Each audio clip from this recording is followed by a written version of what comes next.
जय जोहार। छत्तीसगढ़ी प्रमुख प्रादेशिक समाचार के संग मैं संध्या तिवारी। मुख्यमंत्री विष्णुदेव साय ह किसान मन ला भरोसा देवाय हे कि प्रदेश में 5 दिन हुए बेमौसम वर्षा अउ करा गिरे के सेती फसल मन ला जउन नुकसान होए हे ओखर आकलन करे जात हे। बस्तर क्षेत्र में लोकसभा चुनाव के प्रचार अभियान के शुरुआत काली मुख्यमंत्री और भाजपा के वरिष्ठ नेता विष्णुदेव साय ह दंतेवाड़ा में करीन। ये मौका में उमन कहीने कि सबका साथ, सबका विकास, सबका विश्वास और सबका प्रयास भाजपा की नीति आए। लोकसभा चुनाव में भाजपा के प्रचार पर पार्टी के प्रदेश अध्यक्ष किरण सिंह देव 22 एलईडी प्रचार रथ मन ला झंडा दिखा के रवाना करीन। ये मौका में उमन कहीने कि ये प्रचार रथ नो है बल्कि विश्वास के रथ आए।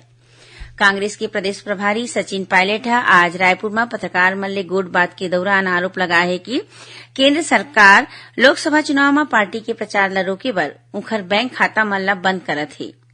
ओमन चुनावी बॉन्ड में भ्रष्टाचार के आरोप लगावत चुनाव आयोग ले भाजपा के बैंक खाता ला प्रतिबंधित करे के मांग करे हे। सचिन पायलट आज जांजगीर में पार्टी कार्यकर्ता मन के सम्मेलन ला संबोधित करीन। उन्हें भाजपा के प्रदेश सह प्रभारी नितिन नवीन आज जांजगीर में पार्टी के लोकसभा स्तरीय बैठक लीन।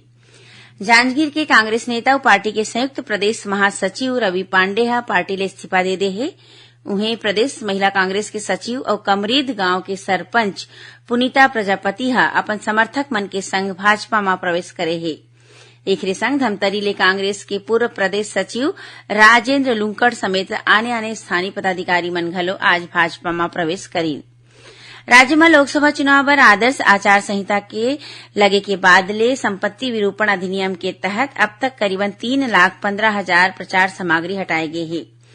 छत्तीसगढ़ उच्च न्यायालय रामलला दर्शन योजना के खिलाफ लगाए गए जनहित याचिका ला खारिज कर दे है और अग्निवीर भर्ती रैली पर आवेदन करे के काली आखिरी तारीख आए। इच्छुक उम्मीदवार भारतीय सेना के आधिकारिक वेबसाइट में जाके काली 22 मार्च के पंजीयन करा सकत है। ये रहिस अब तक के प्रमुख प्रादेशिक समाचार। जय जोहार।